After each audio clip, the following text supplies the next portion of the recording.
On this episode, I remix episode 61, but this time we're in my studio here in Austin, Texas.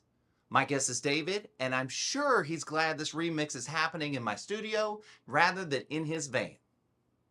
David, the creator of the Hero Body Project, is a men's coach and the epitome of physical excellence. He has taken what he's learned from his bodybuilding days and supplement sales and found a way to apply it to everyday individuals like us.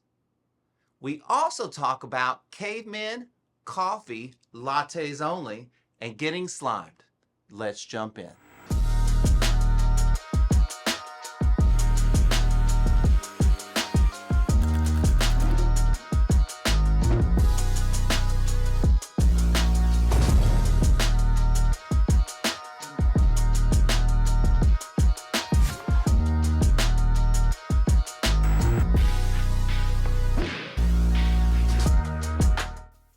Man, I don't know how much fun this is, but yeah, I'm having a blast, man. Great, fantastic. I'm because, like, I don't know. You ask people to, hey, let's come play pretend in my garage. It's kind of like, well, that's weird, but man. But man, it's so interesting how so many conversations are just, the touch points are so frequent for me lately. But play it's something that it should be integrated into life in important ways. And I feel like creation is a form of play. This is a form of play because it's, it's just, maybe it's because it's linked to who you are and, what you want to do. And you get excited about it. Like it gives you energy, to do this stuff. The greatest gift it gives me is it shows my daughter the example that it can be done. Yeah. Like, it's a big deal. What else would I want? What else would I need? Mm-hmm. Other than I show her that, like, hey, like, if you want to do something, just do it. Mm-hmm. You know what I mean? Ask for forgiveness, not for permission. I didn't say that. I'm just saying in some instances. Okay. Sometimes it's better to ask for forgiveness. Yeah. We could most of the time, maybe. I mean, I would say if you're not being a horrible person, if you're being a horrible person, then that does not apply. But if you're being a good person and it's not hurting you or not hurting anybody else, it's probably not that big. Yeah, a deal. there's some nuance to it for sure. Right. You ever just you work out in public gyms anymore, or do you? Yeah. Do you ever just see those guys that are just like, they just look like they've been run through a cycle? Like, you know what I mean? And it's almost like every time they gained and lost weight, they just gained a little bit more weight. You know what I mean? Like just a little bit more body fat. Like, and a lot of times when I see them in the gym, it sounds crappy to say I feel sorry for them, but I'm like, man, there's such a better way to do this. And you're just like, you're spinning your wheels. And it's frustrating as a person that cares about my own health and that wants my clients to be healthy in that way as well. The guys would just go in there and spin their wheels like that because they're like, I want to have big biceps. You know what I mean? Well, it's cool to have big biceps, but all the rest of the shit should be, in shape too, not just your biceps. Well, yeah, but it's like, what the question is, like, what do the biceps represent? What do the big biceps mean to you? Is it mean you're strong so you can take care of the woman that you love because you didn't have that growing up? Is it built on a lot of pain because you never felt worthy? And that's why you've got decent biceps, but your gut is trash because you're so stressed and you keep eating like trash because, you're only allowing yourself to get to a certain level. So yeah, there's, it's so great. It's such a big piece. Like, we were kind of talking about, like, before we started, like what you do and what I do. Mm-hmm. And when you made that statement, it's like, yeah, like I'm doing a very similar thing with just like, not with just like guys. I have all kinds of clients, but like, it's a very thing of like, true or false, you are not going to get in shape if you don't tackle these mental things, because they're ultimately your mindset's going to hold you back. I would say there's a population of folks who can get in shape, who will get in shape, but in my experience, one of a few things happen. Either they begin to abuse exercise and it becomes a crutch and something disabling to them, or like you alluded to, you see the guy who gets fit at a certain level, gets to a place that he's never been to before, is scared of the unknown, backslides, because at the bottom of that backslides, he's like, oh, I've been there before, I can get there. Right. And so that cycle happens. So yeah, I think there's a certain population of folks who can, but I mean, is it sustainable? And is it something that's bringing not just joy, but purpose? You know, as guys specifically, is it bringing a certain layer of purpose for the provision and protection, you know, piece of life? So yeah, there's a whole host of things I feel like that can come along with that. I was thinking, would you say part of your job is getting guys like, you know, it's sometimes like, as people, we look so far down the road, the task looks so daunting that we don't even kind of start. Right. Mm-hmm. And so I've really gotten to this space, especially at my age, where I was like, okay, I'm just going to show up as best as I can every fucking day. Yeah. And every day it starts over. And every day I have to show up as best I can every day. Yeah. Rent's due every day, man. Right. And so that's when I really started to make progress on my overall big goals. These goals are way down there, but like I had to, I don't know how the pandemic kind of got me to this awareness a little bit too, because I was like, oh, well, can't do any of the other stuff I was doing. Now I got to come up. Like, do you really want to exercise now? Like, you know what I mean? You got to sort something out. Like, I remember that, man. That was well, that's part of how I got here. You know what I mean? Yeah. It's like, I had to, like, we were going to build a gym in here. Right. So that really was a lot of growth for me. I was just, tell me what your thoughts on this. I was just thinking about this today. The pandemic ultimately kind of resulted one of two things. Either you made progress or you didn't, you know, or you kind of got behind. And maybe some people, everything stayed the same, but that would be really difficult considering that, you know, that was a period of time that our world was totally different. Yeah. But for me personally, I say this as politely as I can, is that like I really progressed a lot during the pandemic. I really grew as a person. It's kind of what I needed. I needed the world to turn off for me to go, okay, well, like, you know, without the world spinning, who are you going to be? Like, what is this going to do? And really find myself. And then that's how I got here. Yeah. Well, it takes away that sense of security. Yeah. Right. It changes the game. And it's like, you know, now it really is up to you. And it always kind of has been, right? But the landscape changed so much that the world perception was not just a perception, but life as we knew it was completely leveled. You know what I mean? This is dumb. I can't even believe I'm telling you this. So during the pandemic, me and my workout partner, surprise, we met illegally. We would meet at a park. Okay. Dude, me too. We're rule breakers. We're rule breakers. Okay. So we'd meet illegally at a park. And so like a lot of times it'd be like kids' playgrounds, right? Dude, I'm laughing because a guy that I played amateur ball with, we would do the exact same thing. Okay. We would go. Okay. So now, wait, hang on. Do you have any, before I give you mine, do you have any creative exercises you did on the kids' playground? Because I use this playground to my full ability. I mean, I guess we kind of had to. We had to create some stuff. But so do you know what my favorite was? What? Okay, so this is what I do. You know, like swings, like the black swings. Elbows on the swing part on the seat, feet on the ground, plank. Oh, yep. We did some of those. Yep. And then we would reach out as far as we could. Oh, like you're on a Swiss ball. Yeah. Yeah. Yeah. And we'd see how far we could fucking extend. 15 of those motherfuckers. And God, your abs are sore. Yeah. Well, it's also unstable as hell. The whole thing. And I was like, man, I'm really being creative out here. Yeah. It's good, man. We would do, what the hell did he do? My buddy bought this thing. It was basically just a weight wheel. It had like bike tires on it, but you could put weights on it. And it was like, I think called the Frog or something. And you could do like ab extensions on it. You could curl. Like we would use that a bunch.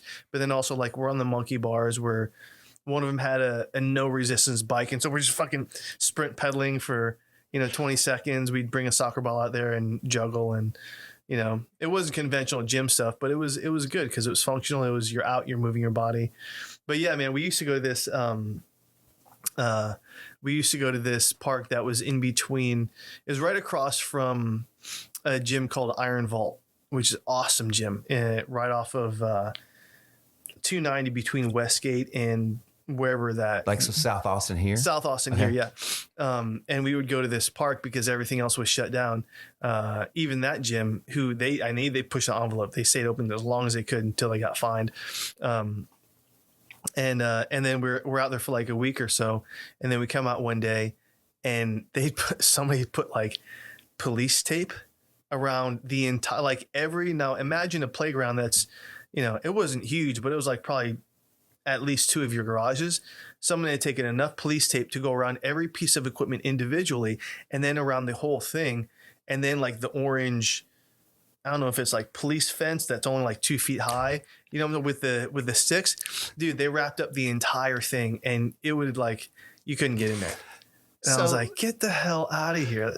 So, okay. So one of the places we worked out at, there was like a kid's like playground, right? But then kind of up the road a little bit, there was one of those where it's like you see them in like Europe a lot, where it's just like a bunch of shit they put in the ground, and then you like do pull-ups on it or sit-ups on it. Oh, it's like, yeah. You know what I mean? Yeah, but they're just like, it's like a board with like a knob on it, or like. Yeah, they used to have on base, my dad would take us sometimes when he would do the track a PT for his guys, and there would be those stations right? of all that stuff. Yeah. So like where we worked out, that they had one of those stations, and they did the exact same thing. They wrapped it, but see, they didn't do a good enough job because they just went around it basically 1 or 2 times with police tape. Yeah. Right.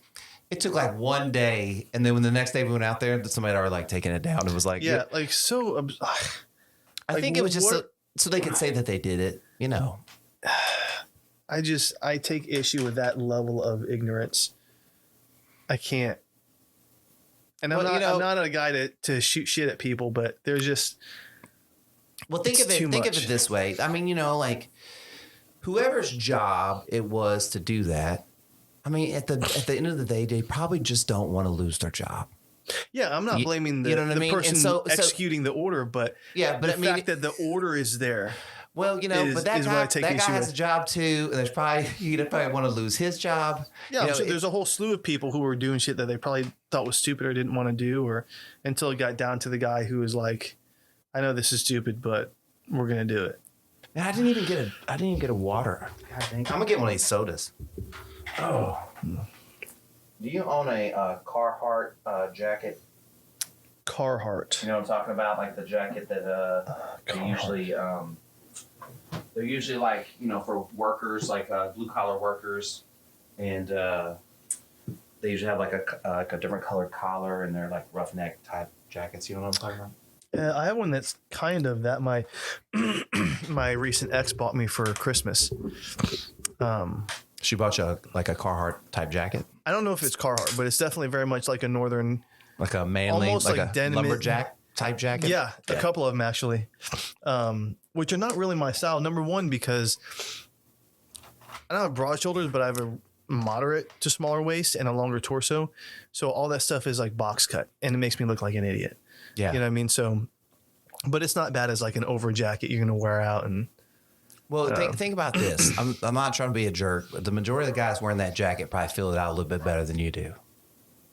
I'd have to see the jacket. Are they typically just no? But they're square like that. You know what I mean? And so what I'm trying to say is you having your physique, and then the most individuals will be wearing that jacket because maybe they're working somewhere. I don't fit. I don't fit that. They're filling it out. You know what I mean? Yeah. Yeah, I have to. I finally just started going online, but also discovered that Target, all the stuff they have in stores, you can go online and order it in like an athletic fit, in a slim, tall fit. Like all that stuff. What? So a whole new, I learned this a couple of years ago when I was with a different ex in New Jersey, but not from her. I learned it from my guy who's local here. Actually, he's a photographer, a very well-known photographer, but he does personal styling. And so he came in for 6 or 8 weeks and worked with my men's group. And we had an additional men's style call. Once a week. It was fun. It was dope. Why can't I want to be invited to that. That's what I want to do. Look at me. Dude, Kevin would show with that coach. He's going to be like, what the fuck am I supposed to do with this guy? He would put his hand on his shoulder and be like, listen, just I got you. Like, no, but he's a good dude, man. He's who I send all my guys to that need to know style and personal style specifically for guys. Can I ask, has he styled you, or has he just styled the guys, or both? So when he came on with the group, he taught us some fundamentals that make it easy for us to style ourselves, but then gave us homework like, hey, you're going to have to go out and you got to get 2 jackets, which are based on the avatar type that you picked out from Instagram, that look a certain way. Now you're going to get familiar with the cut. You're going to get from like, we didn't go, God, we didn't go deep enough. How do you get that? Does he take in apprentices? I don't know. I mean, I know he worked in department stores for quite a while and was, I think, like style management, or he got to be higher up for a while before he realized like financially just wasn't going to work working for somebody else. But man, does the guy know his shit, and he has fun doing it. Part of it's the confidence too, right? And so that's one of the things that Kevin kind of like from a concepts side of things described to us. He's like, listen, most guys wear, and you would call someone like my client Ryan, he would kind of pick on every once in a while because Ryan's kind of like very high up, very high pressure type job, dresses standard, white dad shoes, jeans that aren't boring. Quite the right He's cut. Boring. Yeah, the UT polo, like that. Oh, that sort of thing. My guy Ryan. Sorry, guy. No, we love Ryan. But I mean, part of it was he just did what he knew because what he knew was comfortable. Right. And so for most guys, what I discovered kind of going through this process, even myself as a creative type guy, like you don't necessarily stray for 2 reasons. Number one, it makes you uncomfortable. 2, most men have not explored what they want their style to look like, because from a social aspect, it's weird to be like, bro, I like that jumper. Wait, your zipper's down, by the way. Oh, good call. Good call. You got a breach in the hull. Whoa. Good call. I couldn't go up to you and be like, dude, I like that jumper. Where'd you get it? Like, I don't know, maybe like as we were growing up in our age, that was a weird thing. You know what I mean? It wasn't a common thing, rather. And so kind of breaking down that barrier and getting the guys in the group to like, yeah, like, no, I actually kind of want to look like I saw this, this dude for a motorcycle ad. And I was like, dude, that jacket's fucking sick. I like the way that guy dresses. And just like verbalizing that was kind of a big deal. And then you go into the homework of, okay, you got to find a guy who has the type of physique you want. You're already doing that with David, right? Now, what is the guy wearing? What type of look? And part of this, the direct line was the vision creation. Like, what type of man do you want to be? What is it when you write out who you're going to be in 3 to 5 years? What are you wearing? What do you look like? How do you dress? What relationships are you cultivating? Like all those type of detail and style is part of that. Right. So there is definitely very much a big picture, macro to micro approach to it. But it was fun. It was a good time. Okay. Do you know I don't know if this is a fact, but like Bill Gates, like not Bill Gates, Steve Jobs wore the same thing like all the time, like black turtleneck or blah, blah, whatever. Okay. Do you think that's a style? Is that still a style if he does the same thing like every time you see him? I mean, it's an identity. But I mean, right. It's interesting, right? Like, it's interesting that like he found his identity in not having a style identity. But like, to your point, like, I think I was trying to think, I mean, like, dude, I've always dressed like this. So like, I don't really, I mean, maybe a little bit more tame when I was a kid, but I was always like pushing shit. Yeah. So I don't even know what it's like to not want to, and then when my friends don't want to, I'm kind of like, what's wrong, man? Like, just like, are you okay? Are you sick? I'm like, why are you wearing, I've literally gotten mad at my friends for wearing the same kind of t-shirts all the time. I'm like, do you have any other kind of t-shirt? Like, what kind of friend am I to like scold them? Or like, you need to trim your beard, man. Like, nobody wants to date a homeless person. I don't know. Like, I've always been that person. So I've never understood. I do understand your angle of it, but that's interesting that like that's hard for you, because I wouldn't have pictured it being hard for you. Yeah, I mean, for me, I don't think it was as much as Ryan. I didn't. Well, I mean, and I use Ryan because he's a great guy, but also from a style seeking style execution side, I feel like he, to some of the calls, Kevin's point of using Ryan as an example of just what the average guy does. Yeah. Right? It's not good, bad, or indifferent. It just is. Right. So for me, it's a standard avatar. That's a good way to put it. Yeah. It's just like kind of like a standard corporate avatar. It's like I could name out a bunch like, right. They're all wearing dad shoes. Like, you know what I mean? Like, or wearing Hey Dudes. You know what I mean? They're all wearing golf polos. They're all wearing fishing shirts to like basketball. The same. Are they Stonemaster or are they not light blue? Walmart jeans. They're just like they're what like I wore as a kid that my parents like forced on me. They were just like jeans. Gosh. They were no shape. They were just jeans. They were just like material. Yeah, like it's on you. Yeah, mostly. Like you know what I mean. And so like I mean I also think about that with my daughter because like I'm 47 years old, gonna soon be 48, right? Mm-hmm. And I dress like this. So what is what kind of what is her feedback? Because my parents were totally normal. You know what I mean? My parents dressed like normal parents did normal stuff. And then there's me, and then I'm her parent, and then I'm tattooed. And then like, I'm just like, her childhood's way wilder than mine was. That's for sure. Maybe more colorful.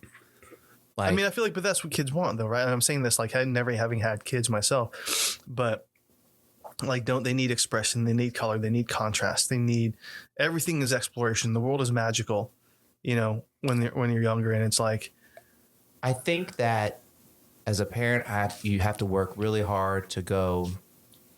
My job is to love them, and not to make their develop their thoughts. They are to develop their own thoughts, their own ideas. Yeah. My job is to love them through the process. But that's the same thing for like a partner. No. Like you should, I mean, hopefully your partner has good habits and good ideas, and you support those in dreams in any way possible. That's what a good partner does. That's part of loving her is not giving her any ceilings or roofs and going, the world is your oyster. Yeah. That's a crazy thing, isn't it? It's, how people will, unknowingly, or almost like unconsciously project their own fears, limitations, and anticipations onto you. Because adults do that to other adults. It's not just it's adults all day, to kids. every day. Like it happens all the time. Yeah. Right? I call that like getting somebody else's bullshit on you or getting like their slime. Like it's like they slimed you. You know what I mean? And then you got to go clean the slime off. So I got to go hit the gym. I got to go meditate. I got to go do something to get off this energy that I picked up from this other person. But then I didn't mean to interrupt you, but like a dude's way smarter than me said, he goes, whenever that thing happens to me, he goes, the first thing I do is check myself. And make sure that I'm not carrying anything, that if like I feel so like somebody's putting something on me, but it's my responsibility to go like, hey, am I bringing anything to the table? And then I check myself and go, no, I'm not bringing anything. This is definitely not my shit. Yeah, it's a mirror. Like anytime somebody comes at you like that, and even if it's subtle, even if it's kind of under the cuff, and they're just, again, really not they're doing it, like you said, to protect. They're like, hey, I love you. Here are my thoughts on this thing. I mean, you still got to choose what you do and what you don't bind yourself to, even if it's words from the woman that you love, that's a difficult thing, especially relationships, mom and dad type stuff. But yeah, I think that's a real good tool is when you recognize that immediately. It's like, okay, there's two sides to this street. This guy's here doing this thing. Am I doing the same thing? Because if I am, and I say something contrary to what that guy's doing, now I'm a hypocrite. Right. But if I can catch myself and recognize, okay, at least give myself that barometer, check that litmus strip, right, to see where I'm at with it. Then I feel like at the very least that gives you a clear frame to step through. And then you can decide, do you want to, continue a conversation or not, latch on to what that person says or not. Well, it's weird what we get attached to and then what we allow to shape our future. Mm-hmm. So if we go, well, and this is like a real easy example, like I'm never going to be a runner. Well, if you don't start running, you're fucking right. You're never going to be a runner. Mm-hmm. You're going to start running to be a runner. You're going to have to work at it to be a runner. Right. And how much will go, well, or like, how about this one? My genetics are shit. Okay, well, yeah, your genetics are shit, but there's also a shit ton of stuff else you could be doing that would really help those shitty genetics that you're not doing. Yeah. And it's really easy to blame it on something instead of going like, okay, this is what I have to work with. How am I going to maximize this? Because that is the best I could do. You probably find that with the guys you coach, right? Dude, constantly. And the thing is, it's so much, it comes down to that childhood developmental psychology. And yeah, I think you put it great. Like there's one thing you could latch onto, and then it becomes the excuse, and you say it frequently enough, long enough, with enough intention, then it becomes part of who you are. And now you've got a lot of fucking work to do in order to unravel that, just to get back to baseline. Right. I see that a lot. I mean, most of the guys that come into my program, it's not that they are incapable. It's not that they are broken. It's not that they are dumb guys that, you know, that can't. We got a slight interruption. My daughter tried to get it. I got a lock though. I mean, most of the guys I work with, they're like finance CEOs for big law firms, doctors working for Nobel Peace Prize winning organizations, guys who are in TV and film. Like I don't happen to work with men who are run-of-the-mill average middle management. So these guys are very, very successful in their own right, but they want to be better. They want to be better, but also they've adopted very early in life some sort of rhetorical alchemy or a saying or a word that said to themselves frequently enough, long enough, with enough intensity that it now became part of who they are. And that's how they live their life. So they're holding on to this old narrative that no longer serves them. They recognize it, but they just don't know how to adjust it. They don't know how to put that down and then attach themselves to a new one. You know, it's so interesting. You were talking about earlier about like giving guys compliments in their jackets and asking them where, you know, I would assume that there's probably a lot of guys you work with that those kinds of things really help this other side of them that they're really battling. You know what I mean? For sure. I mean, and it's weird how that stuff is the stuff that makes you more human. You know what I mean? Like it makes it, you know, I don't have any problem complimenting anybody on anything. So it's like, but also like I haven't been always a person to speak up either. Like this is all new to me, I guess, a little bit. Well, I feel like everybody, it's the nature versus nurture, but also like, what's your personality? Who are you? And there's always the, who you are and how you've chosen to develop versus who you were always kind of going to be anyway. Right. And I feel like everybody has, you know, there are variations, there's differences. Some, like for me, I'm very much an introvert. Now I could, once upon a time, I was never going to be able to see myself in front of the camera, certainly not interviewing on podcasts and local TV shows. Like that was not me. In high school, I sat at home and I drew. I just would draw on, you know, whatever I wanted for hours. That's why. And then when it came time for soccer practice, I would go train hard. I would eat, sleep, draw, play soccer. Like that was me. That was how I lived my life, you know, but you know, when you grow up and you got to go out into the world, you got to do what's required to create happiness, create something meaningful, you know? Did you, would you say you have social skills?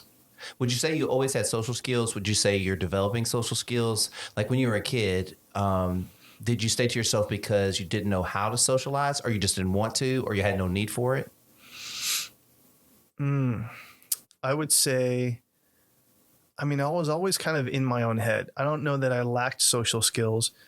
I wouldn't say I was winning any awards, but I just was always kind of maybe a lone wolf, but more of just an introvert.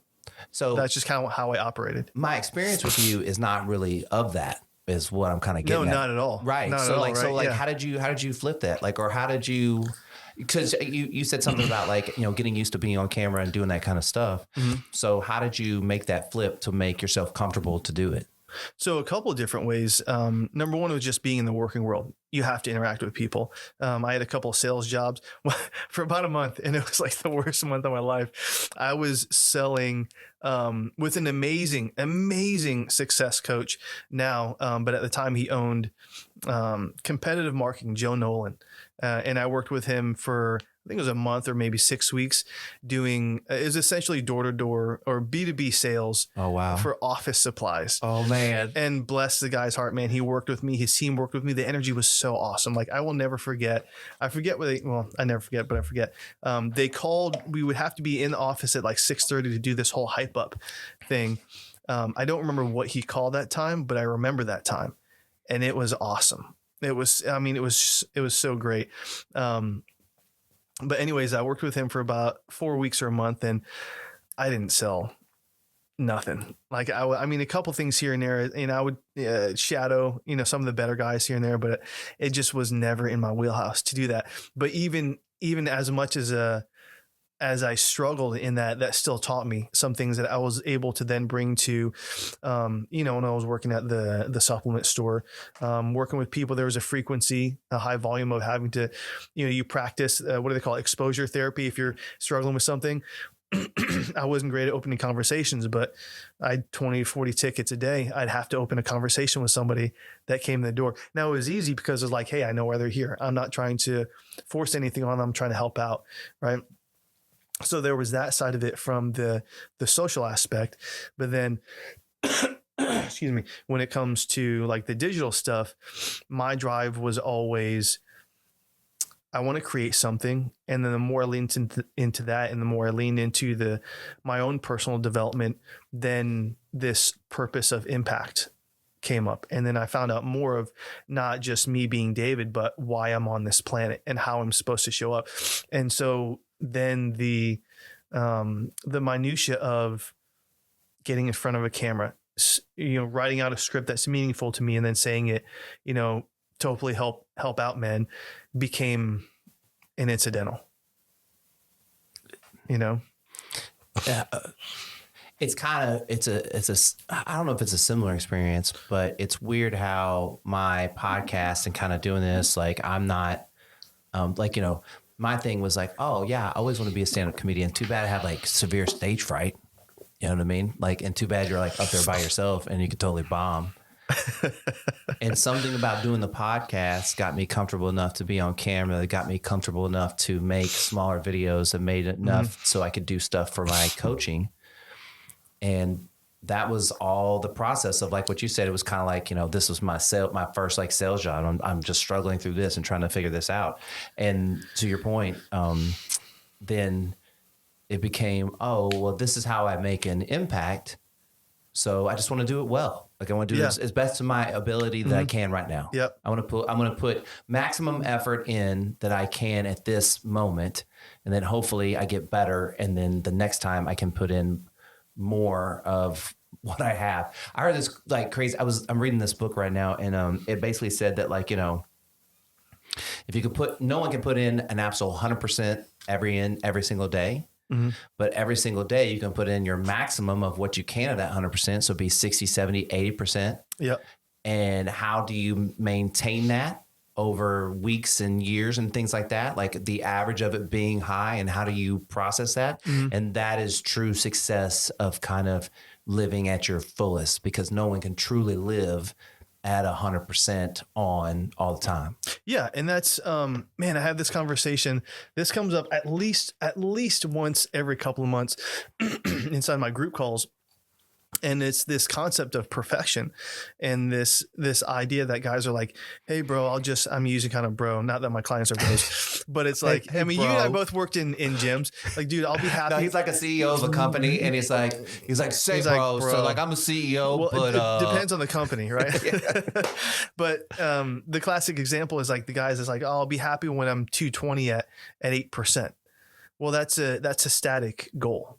Right. Every time you go into the gym, every time you eat better, every time you consume some new knowledge, you are a different person. You're a different athlete, like you're improved. Right. And so the idea of having this end goal that is the end game is very static, and perfection matriculates, perfection changes. The landscape always changes. And so it's important, I think, to, to do these things incrementally. And it's like that confidence cycle, right? Where here are the things that I'm good at. Here's what I'm competent at. You're not going to necessarily, You're not going to necessarily expand that circle to something massive and be like, that's not reasonable. I can't do that. But you might do it where it's, not so far away. And you're like, okay, well, I can bring what I'm confident in. And this other activity or this other thing is pretty close. I bet I could do that. Jordan Peterson right now is, and the last several years have been crazy popular, but he says frequently, it's like, you got to aim low, right? That doesn't mean you don't aim up, but you got to aim low enough to where it's like, there's a continuum there, but sometimes, at least initially, and this may be for anybody who's watching or listening and they're like kind of really giving themselves shit and they're in a pit, like do the most simple thing that you can possibly do. And it's like, make your bed in the morning.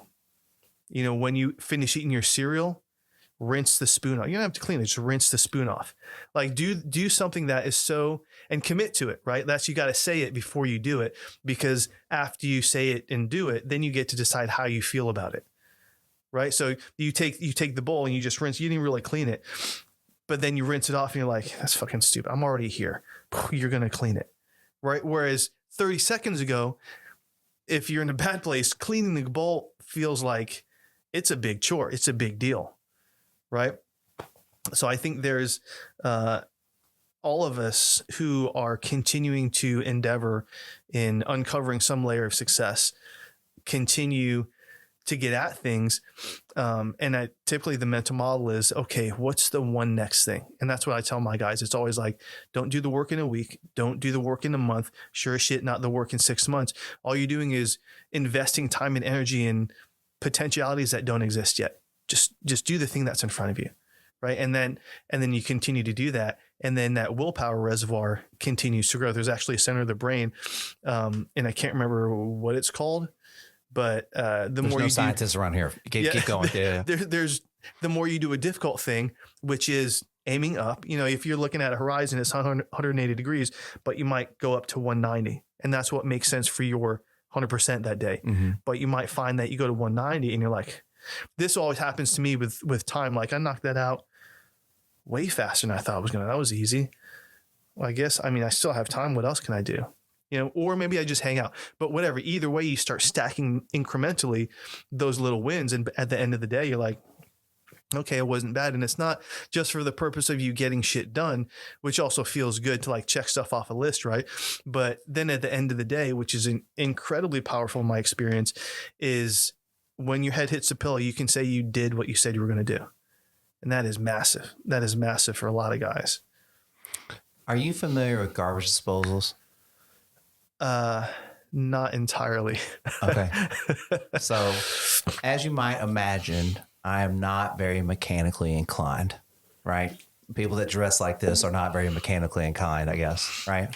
So our garbage disposal had been like jacked up for like weeks. Or whatever. And I was like, man, I'm going to have to call a plumber to come fix this, blah, blah. And I was talking to one of my clients. He goes, do you have that wrench that came along with the garbage disposal? And I was like, I don't know what you're talking about. And he goes, well, what you do is like, there's this wrench and you crank it and it manually moves it. And then there's something caught in there. You can get it out. Right. Okay. So I've been putting this shit off for probably like a month. Like I've been putting this off. And I think like a client canceled or I got done earlier or something like that. And I was in the kitchen, I was making coffee and I was like, you know what? I'm going to fix that fucking garbage disposal right now. Yeah. I come out here in the garage. I get on YouTube. The video is like 30 seconds long. It's not even like long. The guy can barely tell you what to do. It's so quick, right? Watch the video, go back, get an Allen wrench, get back in the house, crank it. One, it was one of my daughter's forks. It was just like mangled, right? But two, garbage disposal worked. And I had such a much better day that day. Yeah. It was very noticeable because it had been something that I was carrying around mentally, and it's not like I'm carrying around a big problem, but it's just like every time I walk past the kitchen, I'd be like, I got to fix that thing, And now when I walk into the kitchen, it's like, oh man, I did something fucking cool. Yeah, now it's your domain. Like you kick the fucking door open, like I did the damn thing. Right. And so and being a person that's not really mechanically inclined to do those kinds of things, it was very rewarding. Mm-hmm. Probably again, similar in the same way as like you probably feel if a guy in your men's group is not great at like giving other guys compliments and he stretches that muscle. And you get all amped up for him. Yeah, it becomes, he gets very rewarded by that, by the feedback and the whole thing. You know what I mean? Mm-hmm. Yeah, 100%, man. That's, I heard something that was a little bit funny. It was kind of like a comedy line delivered. But the guy says, man, weight is really heavy when you have to carry it.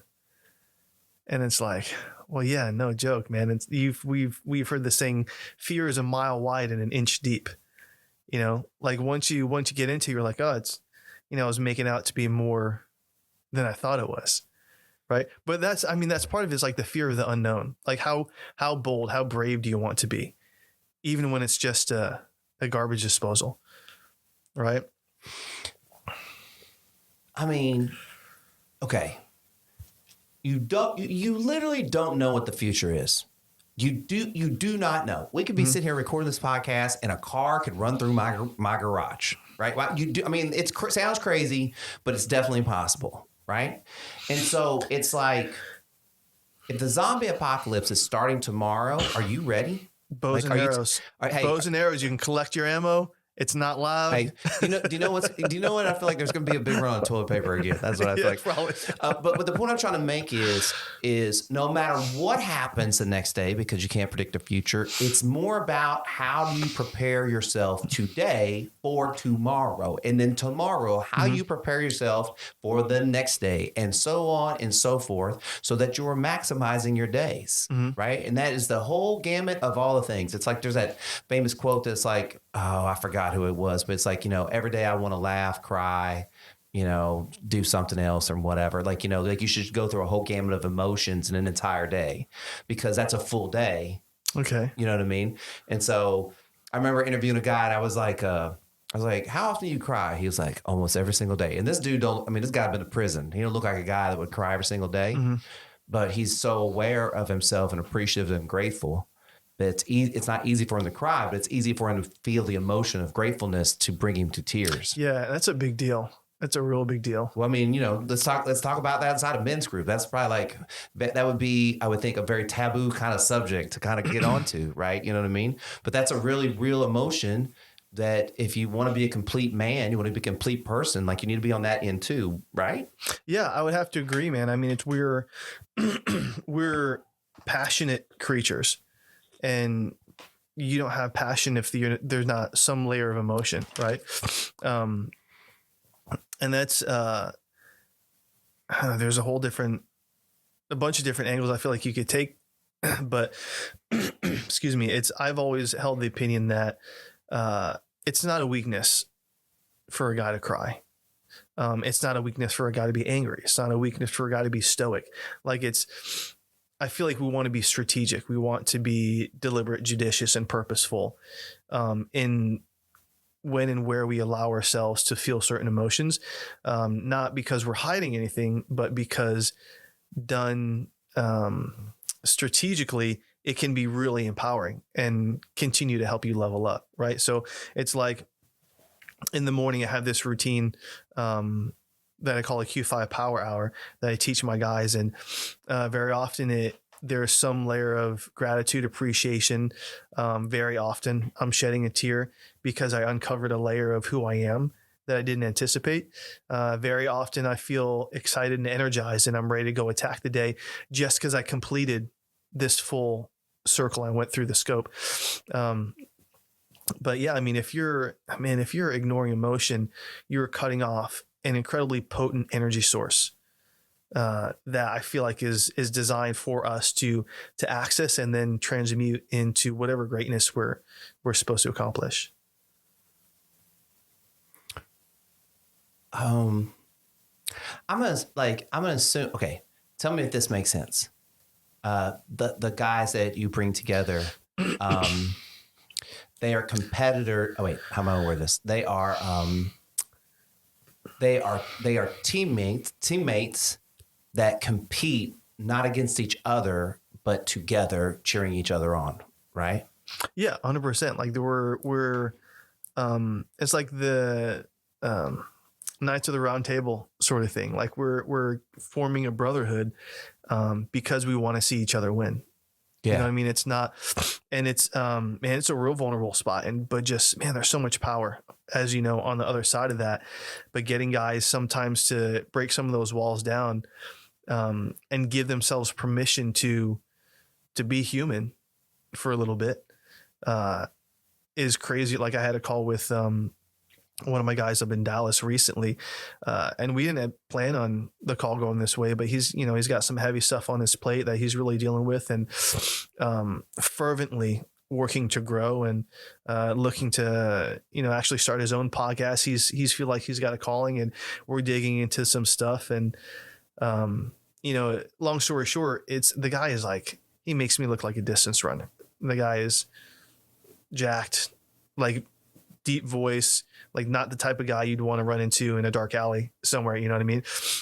But because of his desire to become a better man, he's willing to give himself permission to go into the pit and uncover some stuff that, maybe he didn't realize he hadn't worked through yet.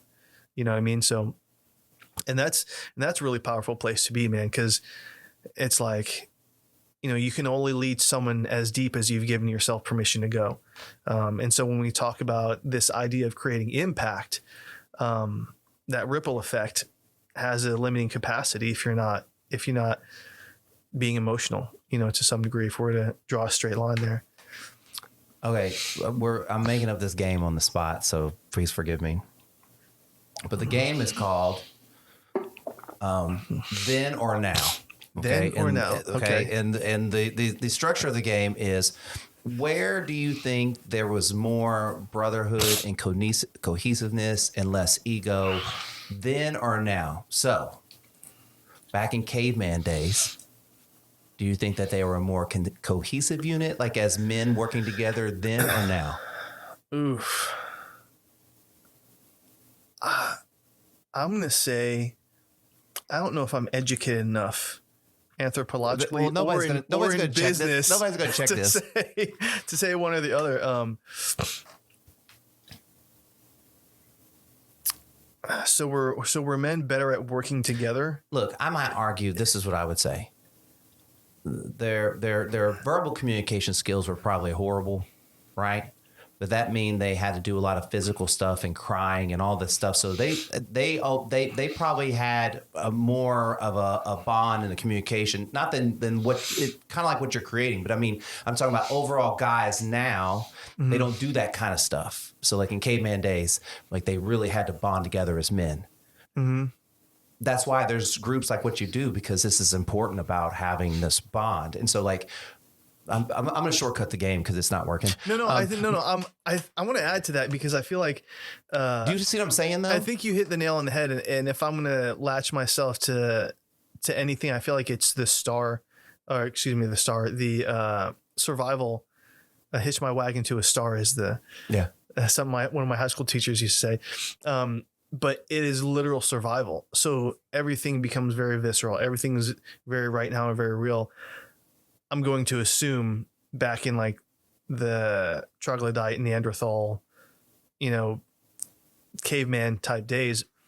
So I think you did that by default, because it's like, otherwise you're out of the tribe, man. You're on your own. Well, it's kind of like one of those things. If as the entire tribe, if someone did something like really fucked up, like as a group, like all the men were like, nah, get out. Like, I mean, it's not even like it'd be probably like an argument about anything. They probably kind of had an universal understanding of what was okay and was not okay. You know what I mean? Mm-hmm. Like, if something like that would have happened in your group, y'all would probably do the same thing. You're like, hey man, this is like not where we want to be with this, unfortunately, you know what I mean? There would be some sort of interaction around that issue. Yeah.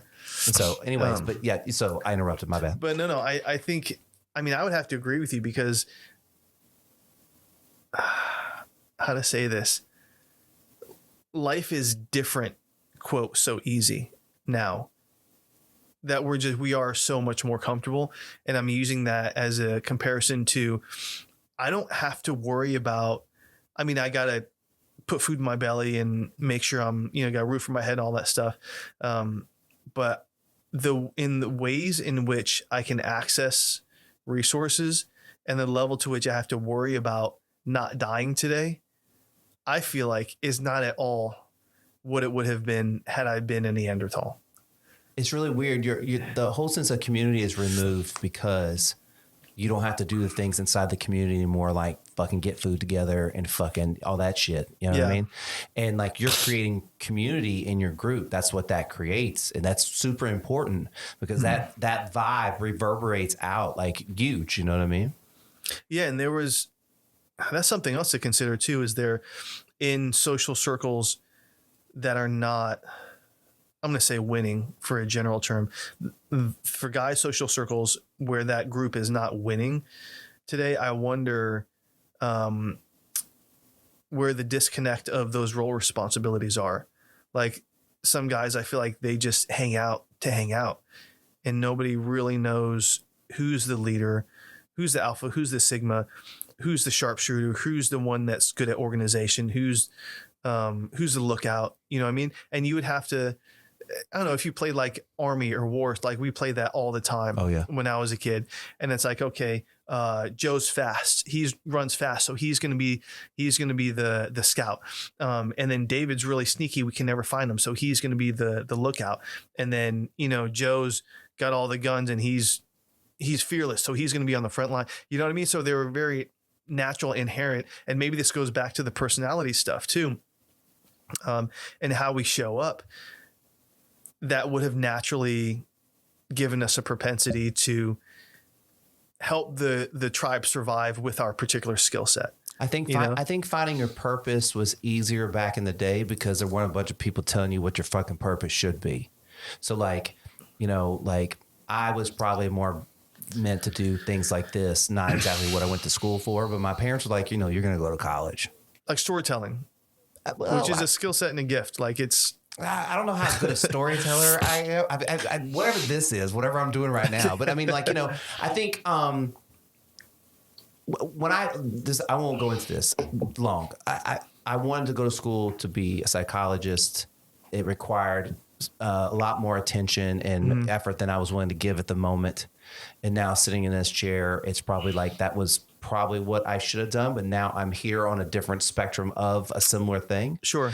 And so I have found my way to something that is closer to my dream, and maybe that progresses over time. But like, at least I'm now pointing my ship in the fucking right direction. Yeah.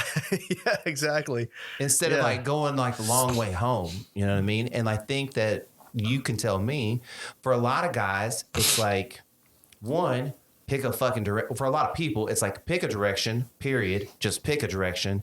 And then two, make changes if that shit isn't working.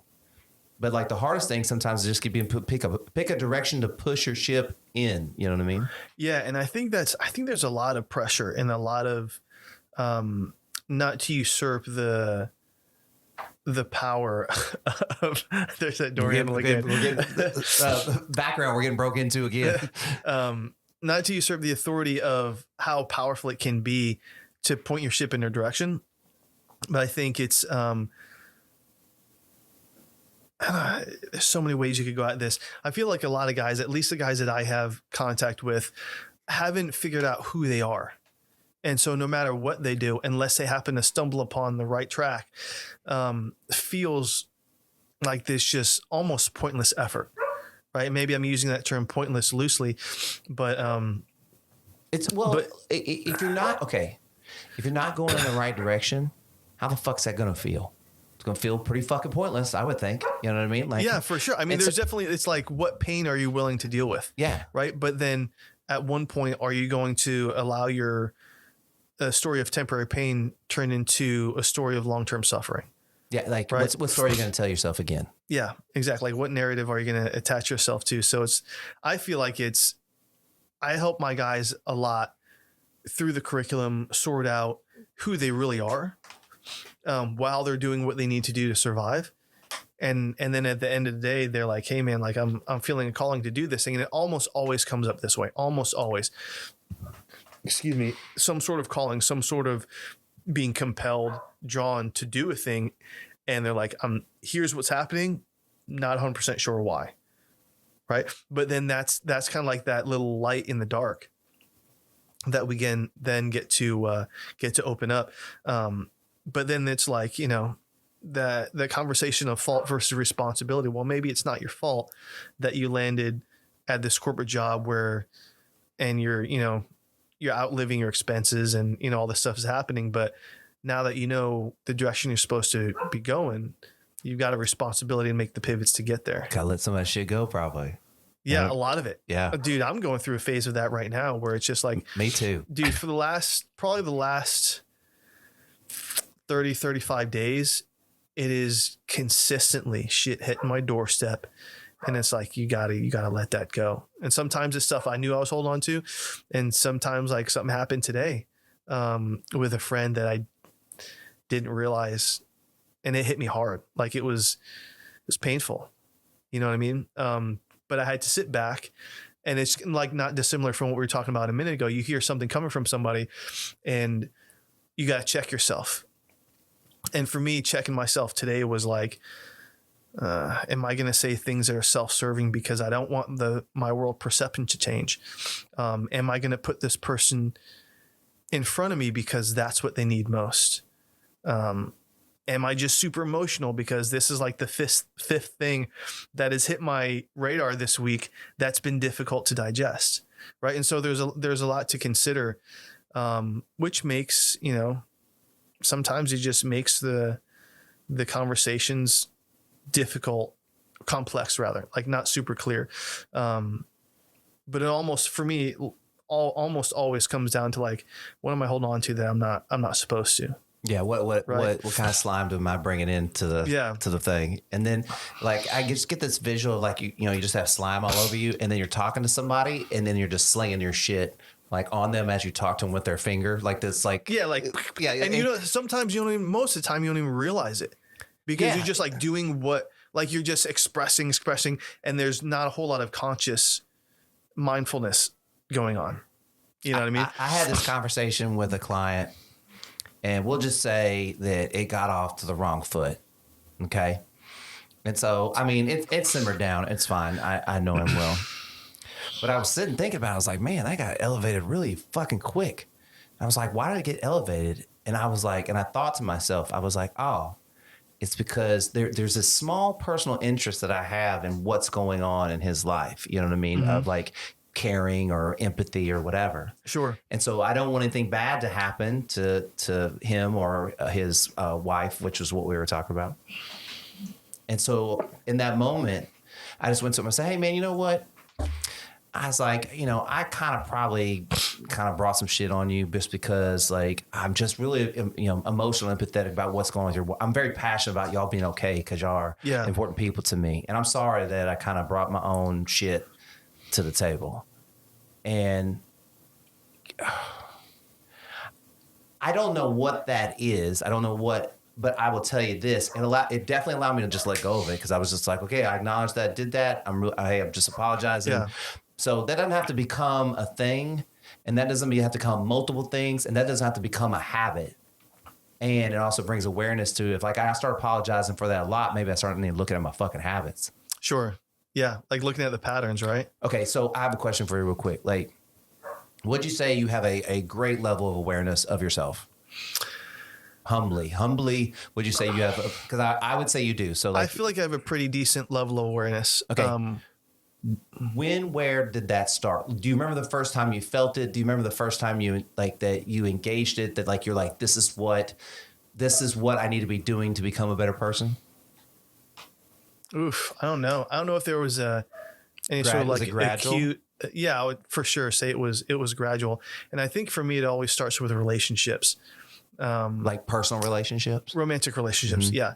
Yeah, they'll bring out the best and worst of you. Yeah, it does, and it's. I'm sure somewhere along the lines, maybe through college or shortly thereafter, it was like, hey, use on Facebook's like 3 memes to describe me, or what was your first impression of me? And those sorts of like, you think it's a fun game, and then shit becomes real. Yeah, real quick. And it's too. Like, man, who am I? Because it's like who you want to be, then who you think you're showing up as, but then who you actually are showing up as. And so I think one of the early things, and this was probably like junior, senior year in college, I'd gotten back together with my first love, and realized that I was a slightly different person. She was a slightly different person. You're what, 24, 22 years old. You're slightly different in a good way or slightly good in a bad way? No, I think both of us in a good way. But there were, one of the things I came out of that relationship with was that it's always more important, at least initially, not to sideline my own needs and wants, because that's a one track to not a good ending, but to always look for understanding first before you look to be understood. And I think that's that foundation of like, check yourself. Like, how am I going to show up? Because the undertone there is if you have understanding first, then what you say can be so much more powerful, so much more meaningful, and really speak light and life into a relationship. And so I kind of took that. That was one of the first, I would say, phases where I realized, I was growing out of just being a boy and, seeking the thought processes and sovereignty of actually being a good man. But it's been an evolution, I think, ever since. I just know, I don't know about you, but when the more awareness that I create for myself, this is tough. Like, I don't know if this might sound. The more awareness I create, the more confidence creates. Mm-hmm. But I have to be careful of like, now, am I being, is it my ego? Is this narcissistic, or just confidence because I'm aware of myself, can be comfortable being myself? Mm-hmm. It's one thing to be comfortable being myself. It's another thing to make other people uncomfortable being myself, which is going to happen.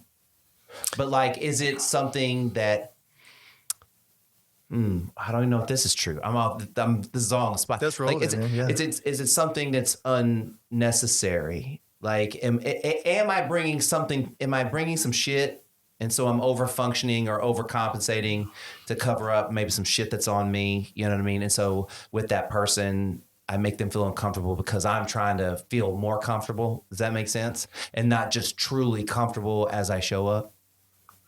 I think when you find yourself questioning who you are, at the risk of offending somebody else, or unbalancing, maybe is a better word, somebody else, then you're in a mode of seeking something externally. Yeah. And that's not the vibe, right?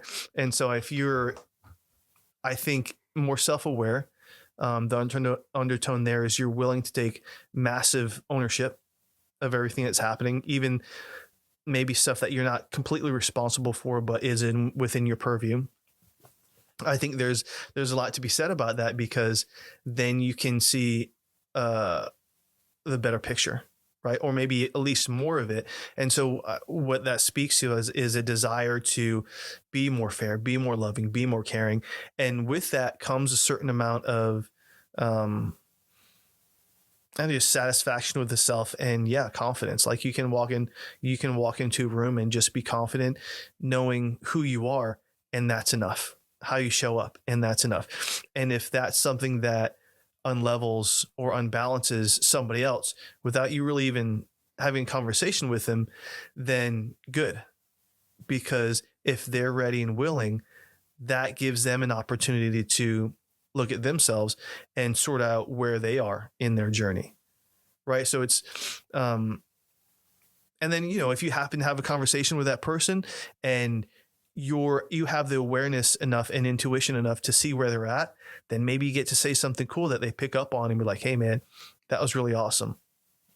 But, I think at no point is it your responsibility to kind of use a tagline to dim your light for the luster of somebody else. 100% agree. I think with me, sometimes, this is just my experience. Sometimes people expect me to be somebody that I'm not. I mean, I guess that probably happens a lot, but also then when you like kind of dress like this and you do things like this, that, people expect a certain person. Sure. And sometimes when I'm not that person, they can be disappointed.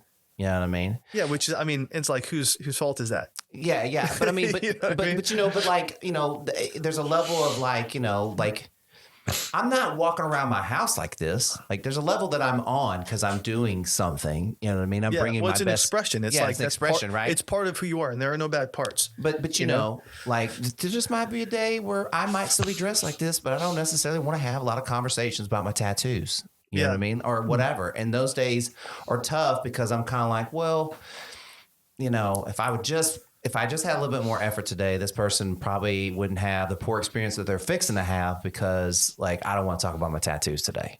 You know what I mean? Or whatever. And I think I use my tattoos as an example, but like everybody has their days where they're off. You know what I mean? Yeah, and you know, it's sometimes I guess, I don't know, maybe this is me therapying it out. I don't know. I think you say this stuff because you give a shit, because you care. Yeah. You know what I mean? Like you care about the people around you. It speaks to what you want for those in your circle, and even the people that you just interact with, you know, on happen chance. But again, it's like, you don't know what character you're playing in their story. No, you know, maybe one of the things I do with my guys, we talk a lot about the hero's journey. And one of my favorite things lately is the fact that the landscape is ripe with the challenges that the hero currently requires. And so you hitting momentary decision fatigue in that moment, and someone coming up to you asking a bunch of stuff, maybe it's because that person needs to learn personal boundaries, or needs to learn a new communication style, or I don't know, needs to learn empathy or silence, whatever the case is. And you happen to be the guy as they're on their journey that is a little bit standoffish, not a dick, but just like, you know, doesn't accommodate the type of interaction that they were hoping for. But again, there's no fault there. Let me say, for anybody, as I sit here right now, I'm totally cool with that. You know what I mean? I'm totally cool disappointing you. Sorry. But I just wish it wasn't always that way. The empath in me, the person that wants, you know, everybody to be happy and nobody be disappointed, also, you know, has a voice. You know what I mean? Mm-hmm. And that comes from a lot of like insecurities and training and other weird stuff of growing up as a kid, you know? So, you know, I don't know. I mean, you know, like I said, like, I mean, it's certainly something that's fun to explore. Right. Yeah. Yeah. But I mean, that, you know, like I'm assuming like, yes or no, are these similar conversations you have in your men's group? Is this similar? Do y'all talk about similar stuff? Or is it, yeah, for sure. Similar, but you know, just like the processing of information and what you should do and how you should be and pumping each other, the whole thing, right? Yeah, 100%. And it's, you know, what's interesting is, especially in the one-on-ones, I would say once, on average, I say about half, maybe less than half of the group calls I have something prepared. And it often is either directly related to one of the tools that I teach, one of the field missions I have them go on in their first 12 weeks, or you know, one of the guys reaches out to me and shares something big, whether it's good or bad, right? But oftentimes it's really whatever comes up, man. And a lot of it always boils down to like, who is it? I'm drawing a blank. Brendan Burchard. Very famous for saying at the end of life, we answer one of three questions, or maybe all three. Did I live? Did I love? And did I matter? Right. And so it's been interesting, man, having learned a little bit from Brendan. I say it like I know him, from his content. Thanks, Brendan. Thanks, B. We go way back. From learning from his content, how frequently my conversations circumnavigate one of those kind of three pillars, right? And so it's almost always like, I don't necessarily know what's going to come up. I just know that, and this is part of like the confidence of showing up who I am, no matter where I am in life. I am a defender of hope. I am a conduit to love and possibility for men who are on the edge, for men who have lost their own hope or feel like things are becoming hopeless. Right. And so when I put on that, I know it's in a bad spot, that avatar cloak, then it doesn't matter what the hell happens. Like, that's how I'm showing up.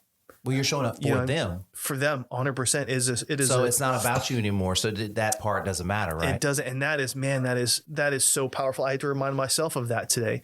I was again kind of referring to a conversation I had over Facebook chat with a friend of mine.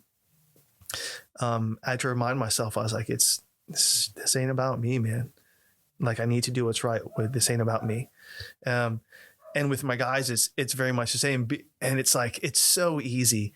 Be like, hey man, I want to share this with you because I feel like I went through this thing and I did that and me. And it's all coming from a good place, but inadvertently you end up flipping the landscape and it becomes about you. Yeah. You alienate that person unintentionally. So it's, anyway, I feel like I'm going on a bit of a tangent, but yeah, most of the conversations I have, and especially in the group calls, man, it's awesome because half the guys aren't coaching each other, and I just kind of like, touching everyone. There are times where we're on a call an hour, 15 hour, 20 minutes, and I've maybe talked for like 5-7 minutes total because the guys are just sharing, and it becomes this awesome, just like the crucible of like safe space, strong sharing, but also actionable items. I mean, it's incredible. I love it. You really can't underestimate your importance of the importance of the role of organizing that, like putting that all together. Yeah. Because in my opinion, when you organize it and you only have to talk for 7 minutes and then they just go on, like that's when you hit gold. It's right? flow. Like you know what I mean? Like you really, you nailed it. And all it took was you just going like, hey, we're going to have a Zoom call. That's all it took. It wasn't like it was massive effort. And I think sometimes with like my friends, they get annoyed with me because I'm always doing shit like that. Like, hey, let's do a Zoom call or blah, blah, whatever. And I'm like, nah. But I'm like, man, we got all this technology. I don't get to see you all the time. Yeah. Let's bond on some fucking level. You know what I mean? Yeah. And let's plan. Otherwise it's going to be another 4 months and no one's going to say anything. Yeah. So let's plan some shit. You know what I mean? But you also like, I get rejected constantly. Like, it's like, I'll go, let's all go to Fiesta, Texas. And it's like crickets. You know what I mean? But it doesn't stop. You guys still out there? Hey, it didn't stop me though. Like and I think that's the real thing of that, like, as guys, we have to all realize that we're also guys, and like, it's not going to be our first indication to go to a winery. You know what I mean? Yeah. Like, so, it's going to take some coaching and effort, and it takes somebody like David putting that all together and someone helping him and being a positive influence to push all that forward. And like, that takes effort. You know what I mean? And like, you think about probably where guys fail their relationships the most is probably lack of effort back to the clothes or your partner or your health. In what kind of like friendship relationships or romantic? I mean, I think in either or, like, I think a lot of guys fail to give the kind of effort they would want as a teammate with a dude. So like, as an example, like what I preach around my household is that between me, my daughter, and my girlfriend, we are all equal teammates. Mm-hmm. Everyone is capable of taking out the trash. Everyone is capable of emptying the dishwasher. Sure. Everybody is capable. We're all teammates together. So we're always on each other's side, competing together to get the task done. Right. Got it. Okay. And so that's how a guy friendship should be too. Right. Like, you know what I mean? Like, hey, if I'm kind of calling your shit out, I ain't doing it because I necessarily want to. You kind of, because that's never a fun conversation. No, but you kind of put me in a position that now I got to call your shit out, man, because that's what you're at. That's what you signed up for me as a friend. Mm-hmm. Like when you get old, like getting close to old like me, those are the kind of friends you're looking for. You're looking for the ones that just ain't going to fucking bullshit you, and they're going to tell you straight up because I don't have time to mess around to try to figure out what you're trying to tell me passive aggressively. I don't got time for that. You know what I mean? Just tell me and let's move on because I want to be friends. I want to have good times. My life is too short. Mm-hmm. And I think that, even though guys are different animals than girls, there's still an emotional element to them. There's still passive aggressiveness and drama and fighting. It might not look the same, but like it's still there. And so it needs to be recognized and dealt with and processed, Yeah. Yeah. 100%, man. I feel like there's, I feel like the other side of that is, I think I'm only 3-4 years younger. So you and I are in the same sphere. I keep saying I'm old. You know what? I've never felt younger. I really have never felt younger. But I know sometimes you can say it's the years, not the mileage. excuse me, it's the mileage, not the years or whatever, you know. Yeah. I mean, there are some 47, 48-year-olds that I see that I'm like, damn, we're the same age. Like, holy shit. Dude, I remember here is a hallmark moment for me is my second year after playing college ball. I went back for my alumni game, and I saw a guy that he graduated a year before me. So he's 3 years ahead. Cause I was actually a little bit late getting to college. So 3 years older than me. And man, I got back to that alumni game and I'm looking around and I look right at him at some point, like we're all warming up. There's like 40 of us out there, right? Because none of us are in shape except for maybe some of the younger guys. But I'm out there warming up and he's like, hey man, he's talking to me like he knows me. I'm like, what's up, man? And then I kind of catch enough of something in his face. And I'm like, holy, how are you? And I tried to hide the surprise because he looked fucking rough. Like he'd put on easy 40 pounds, looked like he hadn't slept since I saw him last. Like he wasn't sick or anything. He would just, picked a bad track and life got the best of him. And here's an interesting thing I just learned recently, which I should have known because I took 2 years of Latin in high school. Well, maybe not should have known. Maybe it was the Hebrew definition, but in any case, the original core meaning of compete is to conspire together. Interesting. So when you think about that, like, okay, well, compete, almost everybody I've ever known, compete means it's like, oh, it's because you're trying to get second chair and this guy's got fourth, or you're trying to get first chair, or you're trying to get first string, you're trying to be a starter on the field. Like there's always something that is framed as in like, it's about you.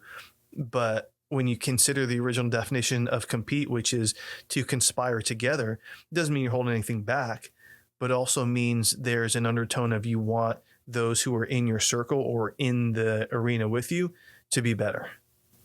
Back to our caveman conversation. Yeah, let's do it. I would say that a group of cavemen conspired together. They competed. They conspired together because they had to come up as a group. They had to come up with the best idea that was going to allow them to survive. Mm-hmm. Right. And that is competition for the best idea, we'll say. But it wasn't a competition. They literally needed the best idea. Yeah, it was a requirement. Because like otherwise shit's going to be rough or more rough, right, or somebody dies. And that kind of honesty and, in my opinion, we could use a little bit more of that kind of, I don't want to say like honesty or hard truth, but of more of like being just realistic about like what the fuck's really going on. Mm-hmm. What is a real problem? Why I can't stop eating fucking Oreos? Why can I not stop? No, I'm seriously asking you, why can I? Because number one, it's just worse than insulin. Second, don't try to, I might need you to make me feel guilty actually. Anyways, but do you know what I mean? Like, yeah, so, dude, that reminds me, like I used to, and it wasn't a super competitive team either, but when I played in college, I remember there were a handful of times where I would yell and get pissed off and get at one of my teammates because I knew without a doubt that they weren't playing as intense and as hard as they could when I would combat them, even if it was only for like 10 seconds fighting for the ball. You know what I mean? And I'd get pissed off because I held them to a higher standard. And then when they gave me shit, I would get even more pissed off because it wasn't like I thought they were shit players, because I never did. But I just knew there was so much more in there. And I think two sides of that sword. Number one, I knew if they stepped up that he would actually become better simply by competing with me. And selfishly, I wanted things to be difficult. I wanted it to be harder. I wanted to be better so desperately that I would give my teammates shit if they didn't come at me like it was Champions League. It's very Kobe Bryant of you. That's very Michael Jordan of you. But I mean, that's the nature of I wouldn't even want to say elite. I would say when someone knows who they are inside of the conversation of competition, it is about competing. It's not about getting a result or being bound by result. And that has to do with like the external versus the internal. Like, dude, I would play for hours. I mean, the soccer game's only 90 minutes, but I would play 3-4 hours because I loved competing. There were moments that I thirsted for in like games. Like adrenaline kind of thing, right? Yeah, an adrenaline thing, whether it was speed or whether it was just getting stuck in for a fraction of a second on a certain type of tackle. Like I lived for that shit, man, and I couldn't get enough of it. So, yeah, it's interesting when you look at competition at its most pure and simple is elegant. And when you look at it that way, there's no fat on it. It's just like, it really is showing up in a way that it's like you hope everybody else does the same, because what you can co-create becomes so much greater than just the sum of its parts. You know what I mean? I mean, you know, they're stronger as two linked people are stronger than one, right? You know what I mean? Like the more we're all on the same page and the more we're linked together, the stronger we are as a society. Yeah. You know? 100%. But that's the beginning of time shit. You Yeah. know what I mean, these are no new stories. You know what I mean? Yeah. Like, none of it's new, but it's weird how it slips in and out of our thoughts and consciousness of like who we're supposed to be as people, you know? This final segment is brought to you by HeyJustBe.com. I believe that achieving balance in the mental, physical, and metaphysical aspects of your purpose through learning, serving, and creating can transform your life into one you truly enjoy living. Want to learn more? Visit www.heyjustbe.com.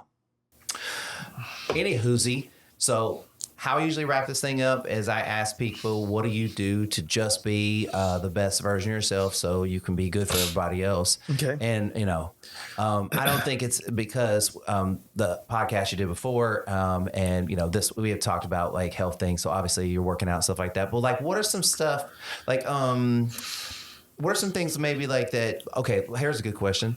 You're coaching your guys on something and then you discover something that is better for yourself because of the conversation you had coaching your guys. Sure. Yeah. So is there an example? Can you speak to something like that that helped you become better?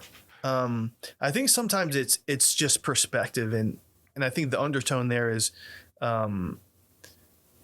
practice what I preach. And part of that is authenticity.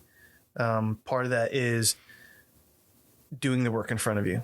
You know, being honest with yourself / authenticity, doing the work in front of you. And so if I'm in a conversation with a guy and they bring something up and I'm like, damn, maybe I was doing that too. Or a concept or a perspective that I hadn't reached yet. When I take that on and got, you know, we've all had those experiences where it's like it hits you and you're like, you wonder how viscerally obvious it is that this thing hit you. But even if it's just internal, like you got to be okay with being honest with yourself enough to say, okay, this is a new thing, and be thankful for where it's coming from. Right. And so for me, I think the things that I do that helps me be better is make sure I'm not a hypocrite, because I'm teaching these guys these things. Like it's incredibly important for me to practice what I preach, to continue to be a product of my service. And if I'm not doing that, then I'm not leading anybody, and sure shit not leading myself. So, you know, try to be aligned. You know, when there's these, this sounds so shit to go like into this next, like to just go straight here. But you know, when like cult leaders are like leading people, and then you watch the documentary later and you're like, why the fuck did they follow this dude? Like, yeah, because it was all, you guys all talk. He wasn't living anything he was fucking saying. And that shit blows my mind, because like, I feel like if someone's living it and being it, then I'm pretty confident that what he's telling me is true, because he believes that strong enough. Yeah. But to have someone have like philosophies and beliefs and not actually execute them on the level that they're holding everybody else to is like fucking nuts. Yeah, the incongruence there is, I mean, you'd assume that it's absolutely like painfully obvious to everyone. But also I know there's a lot of people with a serpent tongue, man, that are, you know, Well, and, and also web. back to, it's a story that you tell yourself. So if you're telling yourself this certain story, you might say, well, like as an example, somebody might go, well, you know what? I could never be David. So I'm just going to go do some other shit, or I'm going to follow this guy because that I can be more of what that is. And that's not what that's about. Like, it's more about like going like, if David could do it, I can do it too. But mine is going to look like mine, and David's looks like David's. Yeah, sometimes it takes people a minute to get there, because that's coming from like a very self-aware, very like beautiful conceptual place. But that's not like in practice. I have to remind myself that youth really is a thing, and I was reminded of that several times this last few months. But yeah, man, it's like if someone, which it was as easy to do as it is to say, like, oh, well, it's like, it shouldn't be like this. This is how I want to be. But the sneaky comparison game sneaks in, and the self-worth stuff, and the, I don't know, maybe if someone's angry that they're not at a certain layer in life, that stuff can be a huge distraction, to keep somebody from going, you know what, the best thing for me to do is appreciate that guy's wins like they're mine, and then just find how to do it for myself. When we talked music, were you the one that was telling me about some, like, you were listening to transcendental kind of like YouTube videos or something like that when you work out? Oh yeah, I may have. I think I actually sent you one of them where it was kind of. And I'm still doing a decent amount of that. What are you into now, though? What are you into when you go and work out now?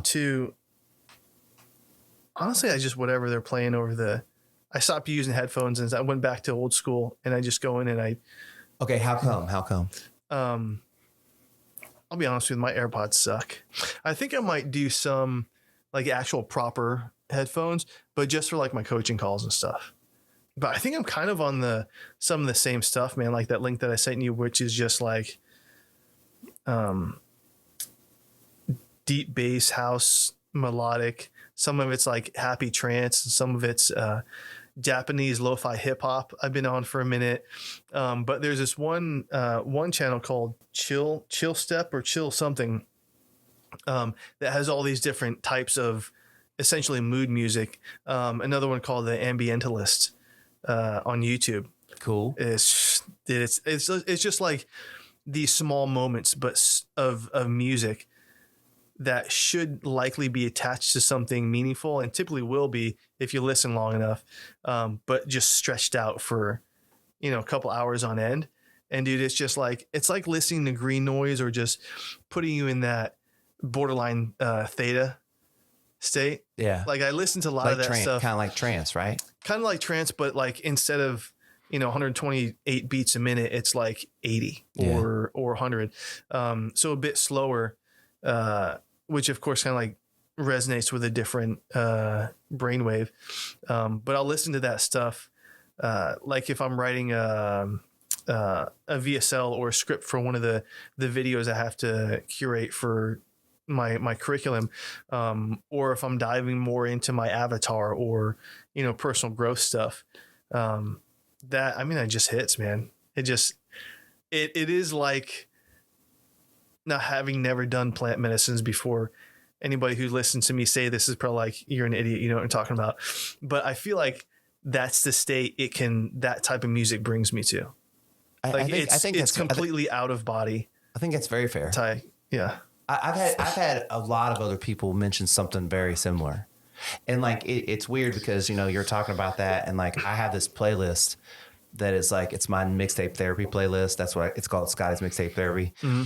And it's just this group of songs. I mean, there's really no rhyme or reason to, other than like probably most of them, if I wrote a movie about myself, would be in the movie kind of thing. I mean, how perfect is that? So, but what's so crazy about it is like you were talking about like writing and stuff like that. So like I'll sit down to write, and it's on in the background. I mean, and this is like, it's like ghetto rap and then a country song, and it's all this different kind of stuff, but I don't hear it anymore. Like it is a soothing thing. It's what I do, like my mobility routine too. If I can't decide what music I want to listen to that day, I pick that playlist. Yeah. And it's weird how it gets me in that trance kind of thing. It gets me like kind of just like it's what I listen to before I record the podcast. Yeah. It's how it sets me up. It's something I curated myself, but I think the same thing's happening. The same kind of trance kind of put you like in a flow state. Oh right? yeah. Like, I mean, man,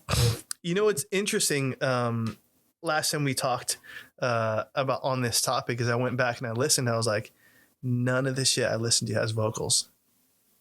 But I think that's totally it's almost so I'm not saying it's, I would have assumed, you know, if I put something together, like, yeah, maybe it's got some vocals, maybe some like words that hit, but no, it's like they're all instrumentals. So, which is interesting. I've gotten really big into classical music. And let me tell you something, dog. I can play some classical songs that hit. Yeah. Like I'm not even being funny. No, I believe you, dude. I'm with you. It's I'm just with you on that. It's like this emotion that, like, I remember there's some songs I hear, like there's some songs that I hear and it's so wild because I've never been to classical music before, but like I'm moved in the moments I hear it, especially the way maybe the song starts and stuff. And so it's just a really cool feeling. Ain't no words in that. You know what I mean? It makes you wonder, like, what if I was in the stadium listening to this or in the auditorium? Like, how would that hit if it was live? Oh yeah. You know what I mean? Just that's a different world. Okay. So what was better? What was better, doing it from your studio or being in here? Oh, way better in here. Yeah, no question. No question at all. Well, also you didn't get steak when you're at your place. You guys you got steak at my place. All right, man. I usually ask everybody to just give me a hug when they get out of here. You mind getting up and give me a hug? Yeah, for sure, man. Oh, thanks so much, stuff, man. Appreciate it, man. Thank you so much. That was awesome.